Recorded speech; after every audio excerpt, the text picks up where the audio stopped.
Hello, my name is Andres, and welcome to my channel. I call it Astronomy Meets Christianity because we're using astronomy to determine the dates of several events in the life of Jesus Christ. Using astronomy, we determine the new moons, and we're able to reconstruct the Jewish calendar. And by doing that, we're able to find out when each Saturday happened. Now, have you ever wondered why we have a 2-day weekend, which is really nice? It used to be that the Jewish people only have 1 day of rest, and that was on Saturday. We know that because in Spanish, Saturday is sábado, which is Sabbath. And then Sunday is the day of the resurrection of Jesus Christ. So we celebrate first the Saturday for God and Sunday for Jesus Christ. But where did it all come from? It originated from the Old Testament, Genesis. In Genesis 2:2, it says, "On the seventh day, God ended his work which he had made, and he rested on the seventh day from all his work which he had made. And God blessed the seventh day and sanctified it." So he created the universe, created the earth, all the beings in the earth, and on the seventh day he rested and sanctified it. So that day is holy to God. It is also part of the Ten Commandments. In Exodus 20:1, he lists the Ten Commandments, what we call the Ten Commandments. Then there's a list of the things that you ought to do. And 28 says, "Remember the Sabbath day to keep it holy. 6 days shalt thou labor and do all thy work. But on the seventh day is the Sabbath of the Lord thy God. In it thou shalt not do any work. For in 6 days the Lord made the heaven and the earth, the sea, and all that's in them, and rested the seventh day. Wherefore the Lord blessed the Sabbath day and hallowed it." So, you shouldn't work on Saturdays. But what is work? What do they consider work? And that's the point of contention. That was the big break between Christianity and Jesus Christ and the Pharisees. Now, there are many sects in amongst the Jewish people. There were the Essenes, there were the Sadducees, there were the Pharisees, and even they were split up in subsects. Pharisees had the Beit Shammai, the house of Shammai, and Beit Hillel, the house of Hillel, and they conflicted with each other regarding the interpretation of things. The Sadducees had the main Sadducee branch, and then they had the Boethusians. The Essenes had the Essenes that were on the Dead Sea Scrolls, and I think there were other regular Essenes. The ones on the Dead Sea Scrolls were not allowed to worship at Jerusalem, but we know from Josephus that there was an Essene that's part of the Sanhedrin, the Council of Elders. So they're also split into subsects. And they were all fighting amongst each other. They're all deciding, well, is this work? Is that not work? What can you do on a Sabbath? Ultimately, the interpretation of the only surviving sect, which was the Hillel branch of the Pharisees, is the one that survived the diaspora after Jerusalem was destroyed. So, the other thing you cannot do is you cannot light fires on the Sabbath. Moses says that the Lord God told him, "Whoever doth work therein shall be put to death. Ye shall kindle no fire through your habitations upon the Sabbath day." Well, that's another point of contention. The word that's done for kindle appears once, only once in the Hebrew Bible. So how do you translate it? How do you interpret it? Some sects of the Jews, where the Karaites and some other ones, says you cannot have a fire going. The Pharisees and other sects says you cannot start the fire. So what they did, in a nice tradition, they, right before sunset, they would light candles. So once the candle is lit, they just let it burn all night. At least they had some light. But the Karaites say, no, you cannot have a fire at all. So you're breaking the Sabbath if you have a candle lit. So you see how things were in contention. Now, for example, the Bible that we have now is called the Masoteric Bible. It's called Masoteric is because the original Hebrew Bible didn't have vowels. Then in, I think it was in the medieval ages, they created Masoteric Bible based on the original Hebrew Bible, in which they added vowels and diacritical marks and little dots to signify vowels on the Bible. So the Bible that we have, the Hebrew Bible that we have now, is recent. It's not the original. And there be many studies in which they say, hey, how come it says this? This doesn't make any sense. I think there's a paper on the Song of Deborah or something like that talks about this. And then the researchers went ahead and stripped all the vowels and they tried to reanalyze the text, and they realized that in some places they used the wrong vowels and they changed the word completely. So one way to find out the original text of the Bible is the Masoteric Bible, the Septuagint. This was a Greek translation commanded by Egyptian pharaoh, that he wanted to have a Greek, since the pharaohs were Greek, he wanted to have a Greek translation of the Bible. So the Septuagint is actually older than the Masoteric, the Hebrew Bible that we have. And in it, there are some translations. And this one, I have a link here.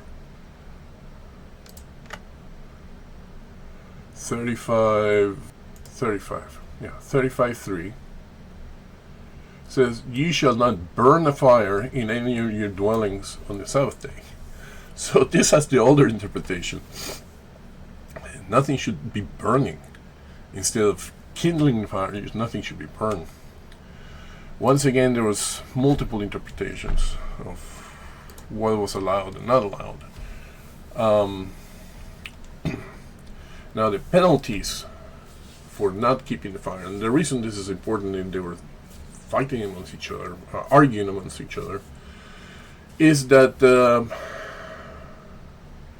penalties for breaking the Sabbath was death. Numbers 15:32 tells us that while the children of Israel were in the wilderness, they found a man that gathered sticks up on the Sabbath day. He was just walking around picking up sticks. And they brought him in unto Moses and Aaron and unto all the congregation. And the Lord said unto Moses, the man shall be surely put to death. And all the congregation shall stone him with stones without the camp, outside the camp. And they stoned him with stones, and he died, as the Lord commanded. So this was serious stuff. When the Pharisees accused Jesus Christ of healing on the Sabbath, it was a serious charge. I mean, they were condemning him to death, even though Jesus Christ preached that healing was holy, and thus it was appropriate to do on the holy day of God. So, but as far as we're concerned, for chronological reasons, we want to know if you could travel, and we want to know if you can kill somebody. In Leviticus 23.3, it mentions that 6 days work shall be done, but on the seventh is a Sabbath of rest, and it is a holy convocation. Now, while it is true that every Sabbath is a holy convocation, not every holy convocation is a Sabbath. The Sabbath is more restricted. One of the things you cannot do on the Sabbath is to kill somebody. If we look at Numbers 35:33, it says, "So ye shall not pollute the land wherein you are, for blood it defileth the land. And the land cannot be clean of the blood that is shed therein, but by the blood of him that shed it." They're talking in the context of people performing blood vengeance. If you killed somebody's brother, he's allowed to come and kill you in return. But that was outside the cities. On the cities of the Levites and the Levitical cities of refuge, that was not allowed. So either you had to come up with a compensation, say, hey, I'm sorry, we killed your brother, please accept this money or this many goats in return. If they accepted, it's fine. But if they didn't accept, you're gonna die. They're gonna chase you. So the only thing you could do is run. And what they would do is run towards the Levitical cities. And then, while describing that, in Numbers, it says, you cannot defile the land. That means once the guy gets into a Levitical city, you cannot kill him anymore. So basically he was trapped there for the rest of his life in the city. But at least he was safe from being killed, because you could not kill anybody. You could not spill any blood on the Sabbath. And that's the reason why they took Jesus Christ off the cross on Friday afternoon before sunset, because you could not have a dead body to defile the land on a Sabbath.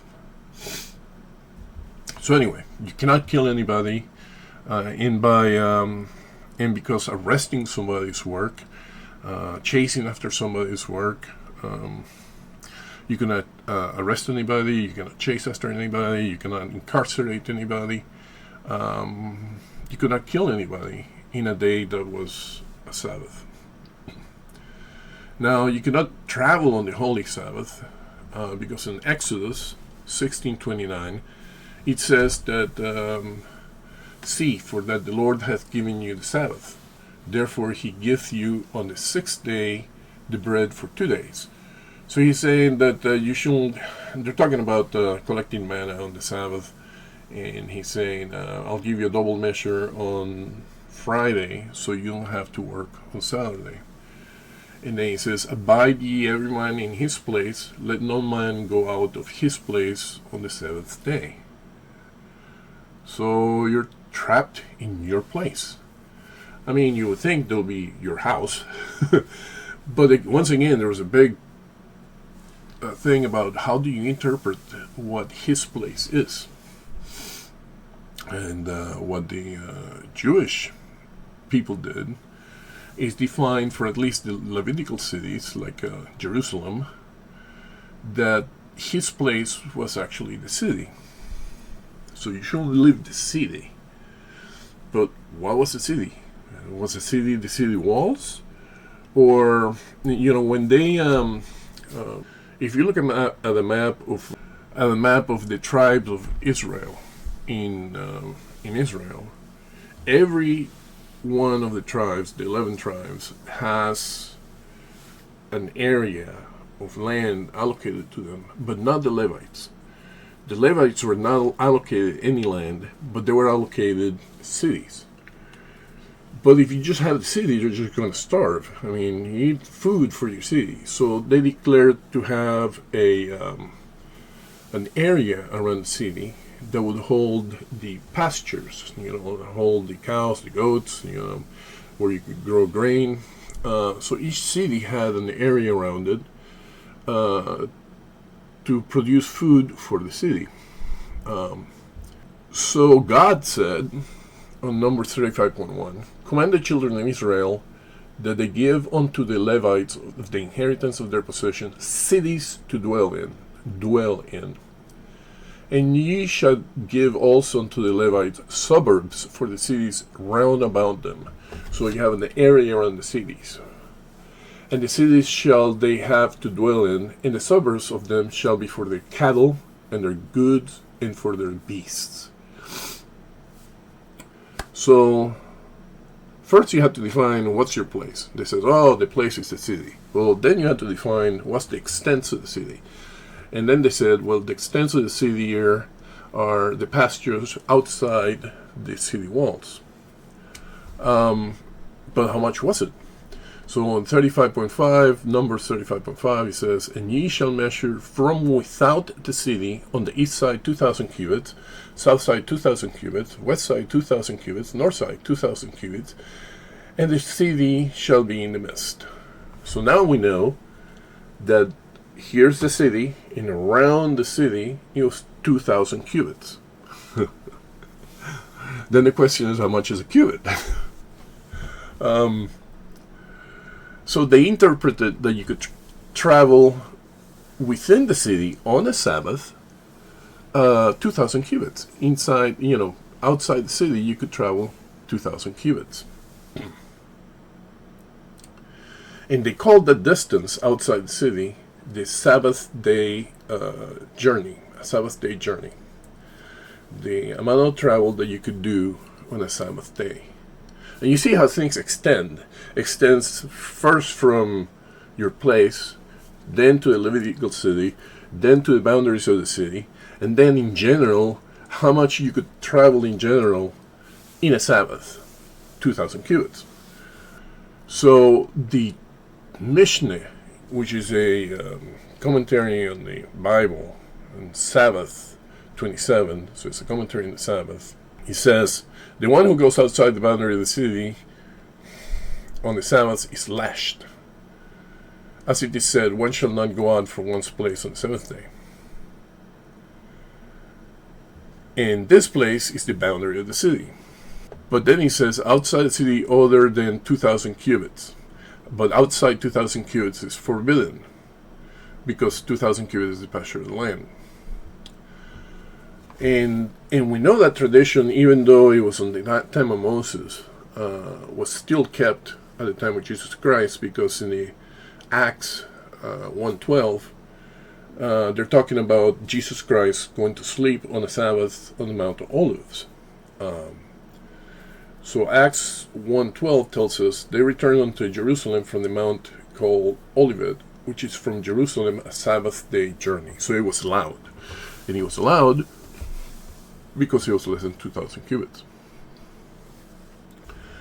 Now, if you go to this link, Wikipedia, Biblical and Talmudic Units of Measurement, they discuss in general. Some people guess a number, and other people guess another number. Apparently there were two types of cubits. There's a regular cubit and the royal cubit, which is a little 7/6 larger. Then there were the Egyptian measurements, which are kind of fuzzy. People guesstimate the number. But there is a statue, Babylonian statue, that has the exact measurement. Now we know that when they returned in the year 500 and something BC to restore the temple, they came from Babylon, and they brought their calendar and the month names with them. And it's reasonable to assume that they also brought back the Babylonian cubit, because they're all under Babylonian law and civil laws. That changed when the Greeks conquered Babylon, Alexander the Great, in 312 BC. But before that, they were under the Babylonians. And the standard Babylonian cubit, cast in stone in one of the statues of Judea, was 19.49 inches. So we can calculate 2,000 cubits as 2,000 times 949 inches over 12 is 3,248 feet, which is around 0.615 miles, which is roughly 2/3 of a mile. 2/3 is 0.66. So Both the Acts and the Acts talk about Jerusalem, which is a Levitical city, and Numbers and Exodus also talks about Levitical cities. But did it apply to any other city? There are only 48 Levitical cities, I think. There are only 6 cities of refuge. So did they expand the definition of the Sabbath day journey to any city at all? It seems that's the case because there's a story on the New Testament about Jesus Christ coming back on a Sabbath, walking through the fields. So the fields are outside the city, and the city was Capernaum, which is a Roman enclave. It's not a Levitical city at all. It was a small city. It was gated. And Jesus Christ was rebuked. But notice that he was rebuked not because he was walking outside the city gates. He was rebuked because they were eating the corn as they were walking.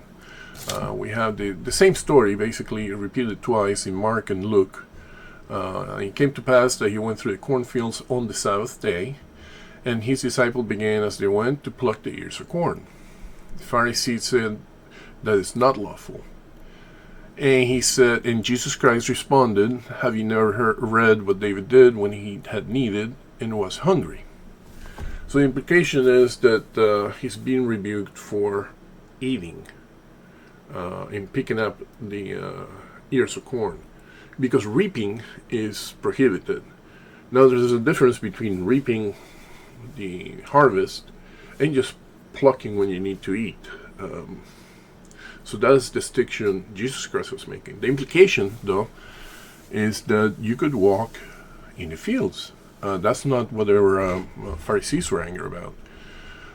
Luke 6.1 says the same thing. And it came to pass on the second Sabbath after the first, that he went through the cornfields, and his disciples plucked the ears of corn and did eat, rubbing them in their hands.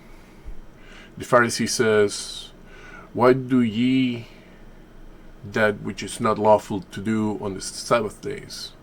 And Jesus answered them, have ye not read so much as this, that David did when he himself was hungry? So, even though I talked about it in the past, I wanted to put a solid foundation as to why you couldn't walk and you couldn't kill anybody on the Sabbath. Well, you couldn't walk more than 2/3 of a mile. You couldn't kill anybody on the Sabbath. Those are important chronological tools that will allow us to determine dates.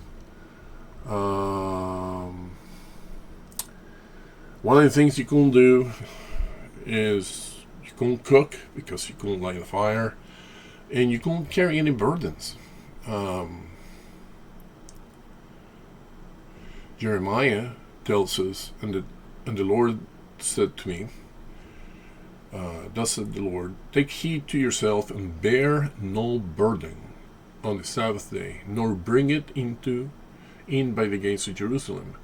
Neither carry forth a burden out of your houses on the Sabbath day, neither do ye any work. But hallow ye the Sabbath as I commanded your fathers. So you can carry anything. And that's why the infirm man that Jesus Christ saved and healed was rebuked. I mean, he was infirm. He was invalid. He was sleeping by the pool on a bedroll, and Jesus Christ healed him and says, "Take your bedroll and walk away." He took the bedroll, his sleeping bag, basically. Oh my God! In the politically correctness police of the Pharisees came over and says, "What do you do? You picked up your bedroll and still living it there like trash, You cannot do that. It's a Sabbath. You cannot carry any burden. You cannot carry your sleeping bag with you." it's funny and sad at the same time. It's an oppressive society, really. John 5:8, Jesus said to him, "Rise, take up thy bed, and walk." And immediately the man was made whole and took up his bed and walked, and on the same day was the Sabbath. So he picked up his bed on the Sabbath, his bedroll. The Jews therefore said unto him that was cured, "It is the Sabbath day. It is not lawful for thee to carry thy bed."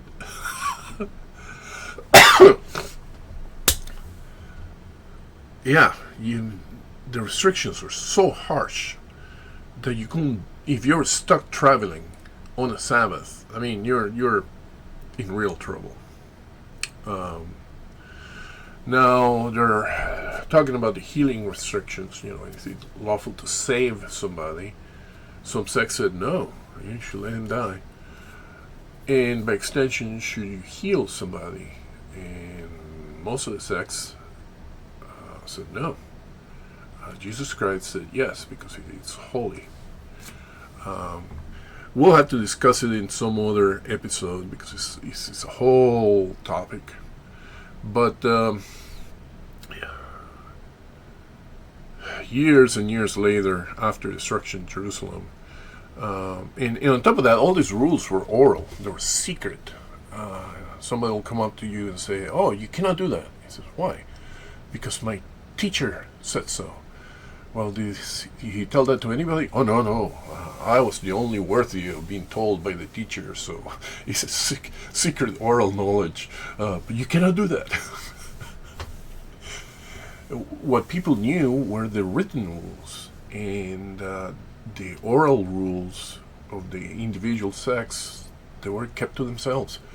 They were not written down until hundreds of years later, and that's oral tradition passed from teacher to student for 200 or 500 years later. What was left of the sects of Jerusalem were just the Pharisees, like I said, and they wrote it all down in the Mishnah. I think the Mishnah is like 250 years after the destruction. And what they came up with were 39 rules or categories of 40 less 1, 39 rules. You cannot sow, you cannot plow, you cannot reap, you cannot gather, you cannot trash, blah, blah, blah, blah, blah, blah, blah, blah, blah. You cannot slaughter, you cannot kindle a fire, you cannot carry an object. But notice, it doesn't say anything about healing. We'll have to talk about that later. I'm going to stop the video here since it's getting quite long. And I'm going to split the information into two parts. The second part of this episode will be how to use the chronological tools that we developed, that you cannot arrest or execute anybody on a Saturday, and that you cannot travel on a Saturday. I'll show you how to use that to date events, and how to use the Sabbath day journey distance. I noticed that in the prior videos, when setting up the calendar days, I made a slightly dyslexic error. Since the first day of each year, Tiberius, should be the 19th, not the 29th. I got confused with the 29th, because the 15th year Tiberius starts on the 19th of August of 29, not the 29th of August of 29. So please correct the calendar. If you like and you find useful this type of videos, please like and subscribe. That's what's going to help me the most. And I'll see you next when I explain how to use the information you just got. Thank you.